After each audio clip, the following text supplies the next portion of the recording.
Assalamualaikum warahmatullahi wabarakatuh. Kembali lagi dengan saya Nur Aini, Prodi Pendidikan Sejarah, Fakultas Keguruan dan Ilmu Pendidikan, Universitas PGRI Banyuwangi.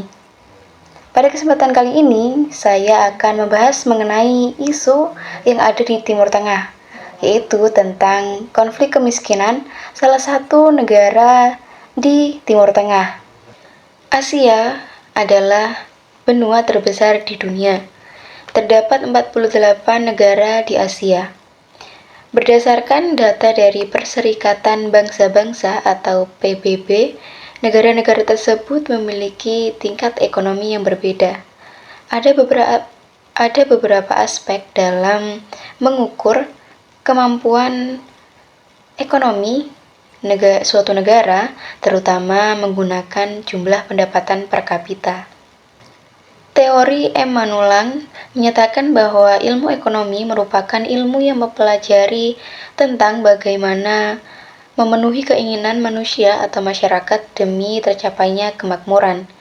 Kemakmuran sendiri adalah suatu kondisi di mana manusia dapat memenuhi kebutuhannya. Berdasarkan hasil dari Bank Dunia, Afghanistan masuk dalam 10 negara termiskin di Asia. Berdasarkan jumlah per kapita pada tahun 2020 hanya dengan 58,80 US dollar. Afghanistan adalah negara yang multietnis dengan ibu kotanya Kabul yang terletak di bagian selatan tengah Asia. Negara ini berbatasan dengan Iran di sebelah barat dan berbatasan dengan Pakistan di sebelah timur. Afghanistan memiliki sejarah panjang yang didominasi oleh konflik internal antara faksi. Pada pertengahan Agustus 2021, Taliban mengambil alih kota-kota besar di Afghanistan dan menguasai pemerintahannya. Ribuan warga sipil tewas dan ribuan lainnya terluka. Dalam 6 bulan pertama di tahun 2021, jumlah ini meningkat sebesar 47% dari tahun sebelumnya. Menurut Bank Dunia, diperkirakan sebagian besar penduduk Afghanistan diperkirakan akan berada di bawah garis kemiskinan, dan diperkirakan 10 juta warga Afghanistan akan terancam hidup dengan pendapatan sebesar 0,94 US dollar per hari, seperti yang dilaporkan oleh Iftitah Nurlaini pada 11 Januari 2022 yang dikutip oleh media katadata.co.id.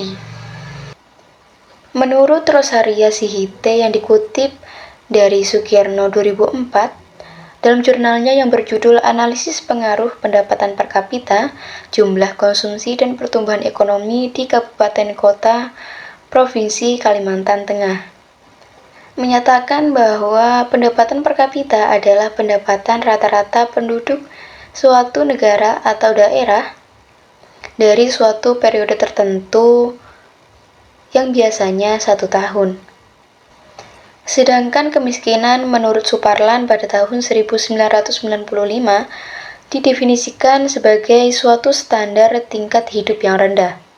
Adanya suatu tingkat kekurangan materi pada sejumlah atau golongan orang dibandingkan dengan standar kehidupan pada umumnya. Pendapatan per kapita digunakan untuk mengukur tingkat kemakmuran suatu negara dan dihitung secara berkala setiap tahunnya. PDB per kapita yang tinggi dapat menunjukkan standar hidup yang tinggi, dan sebaliknya. Menurut PBB, kemiskinan lebih dari sekedar kurangnya pendapatan. Kemiskinan memiliki berbagai suatu dimensi sosial ekonomi yang berbeda karena sangat mempengaruhi status sosial, pekerjaan, dan kesempatan yang layak.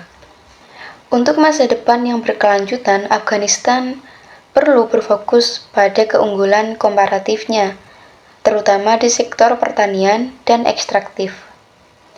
Pertanian dapat menjadi pendorong utama pertumbuhan dan pengentasan kemiskinan, dengan potensi untuk menciptakan lapangan kerja. Upaya ini harus didukung oleh investasi untuk memperkuat modal manusia dan menciptakan kerangka kelembagaan yang diperlukan untuk lingkungan bisnis yang kondusif. Kemiskinan adalah suatu keadaan atau konflik yang sangat ekstrim, yang dapat terjadi di negara maju maupun tidak, karena dampak yang diakibatkan sangat memperburuk keadaan dalam status sosial, pekerjaan, dan layanan yang layak kepada masyarakat atau suatu negara yang dilanda kemiskinan. Faktor kemiskinan dapat diakibatkan oleh adanya perebutan wilayah kekuasaan maupun rusaknya tatanan keuangan dalam negara itu sendiri. Untuk itu, perlu adanya perhatian serius dari pemerintah maupun dari negara tetangga atau sekitarnya. Baik, itulah tadi pembahasan saya pada kesempatan kali ini tentang konflik kemiskinan di Afghanistan, yaitu salah satu negara yang terletak di Asia Barat Daya atau Timur Tengah. Terima kasih atas perhatiannya, mohon maaf apabila ada kesalahan.